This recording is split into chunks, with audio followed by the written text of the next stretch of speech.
ապօրինի շինությունների կառուցման և հողազավթումների դեպքերով կազմվել են ընդհանուր թվով 81 արձանագրություններ և սա ևս մեկ անգամ ի ցույց է դնում, որ ներկայացված հաշվետվությունը ապօրինի շինարարության դեմ պայքարը մնում է մեր ամենախնդրահարույց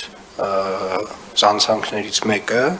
և Երևանի առաջ տարածած երևի թե ամենաբարդ խնդիրներից մեկը, որ ինչքան էլ որ մենք շարունակում ենք պայքարել դրա դեմ, իհարկե քանակը և ծավալները նվազել են, բայց այսպես ասած մշակույթի դեմ պայքարելը մի փոքր դժվար է, բայց ես ուզում եմ հատուկ շեշտել, որ այս վերահսկողական մեխանիզմները, այս պայքարը, այս արձանագրումները, քանդումները, որոնք որ իրականացվում են, վստահորեն մեր մշակույթում և վարվելակերպում պետք է փոփոխությունների բերեն և մենք պետք է ընկալենք, որ առհասարակ որևէ տեսակի ապօրինի շինարարությունը մեր քաղաքում ընդունելի չէ և չի կարող լինել։ Այդ ապօրինի շինարարության պատճառով է, որ այսօր տարատեսակ այգիներում ունենք տարատեսակ շինություններ, որոնց հետո, այսպես ասած, այդ շինությունների չգիտեմ տերեր կոչենք այդ մարդկանց թե ինչ, այնուամենայնիվ փորձում են պայքարել այդ շինությունները սեփականացնելու համար, երբ որ քաղաքապետարանը փորձում է մաքրել այգիներից այդ տեսակ շինությունները։ Տարատեսակ կրպակները, որ ունենք մայթերի վրա, որ ամբողջապես մայթ են փակում և կրկին այն պայքարը, որ տերերը փորձում են մղել, տարբեր նաև դատական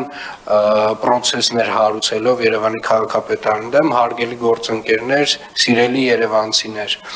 ապօրինի շինարարությունը Երևան քաղաքում տեղ չունի, ապօրինի շինարարության դեմ Երևանի քաղաքապետարանը պայքարելու է ամենակոշտ մեթոդներով և Երևանի քաղաքապետարանը անհոգնել քանդելու է պոտենցիալ նոր առաջացող ապօրինի շենքեր, շինություններ, հարկեր, կցակառույցներ, առաջ տված բալկոններ և կներեք, բայց հոգեկան այդ տեսակ այսպես ասած մեր օրերում այդ դրսևորումները չեմ կարծում, որ արդեն նորմալ են, որովհետև չի կարելի տարիներով խոսել այն մասին, որ հարգելի գործընկերներ, փողի գողը գող է, հողի գողը գող չի, հողի գողն էլ է գող և առհասարակ համայնքային հողի վրա կառուցված որևէ շինություն ամենակոշտ ձևի քանդվելու է։ Խնդրում եմ, եկեք փորձենք մեր այս մշակույթից դուրս հանենք այդ ձևը, այդ վարվելը, այդ մտածելակերպը։ Դա առողջ մտածելակերպ չի։ Երբ որ դու մտածում ես, ոնց անես, որ այն բակիդ են ընդհանուր տարածքում են անկյունումը տարածքը քեզնով անես։